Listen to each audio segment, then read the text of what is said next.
umaga po mga ka-idol. Magandang umaga po mga ka-idol. Ngayong umaga ay wala tayong trabaho dahil masama ang panahon. Yung bagyo hindi nakarating sa amin kasi masama ang panahon. Kaya ngayon magluluto na lang tayo para makakain. Kain-kain na lang, hindi tayo masyadong makalabas ng bahay kasi nga masama yung panahon, umulan kanina, nagdamag, madaling araw pa lang, umulan na. Kaya dito na lang tayo.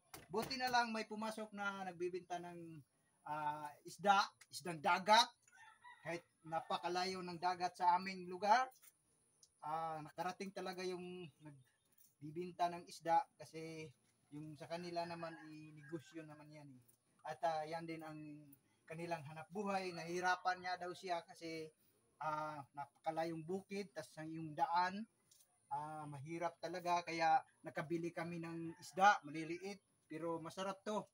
Pag ako talaga ang nagluluto sa bahay, masarap talaga, naubos talaga yan.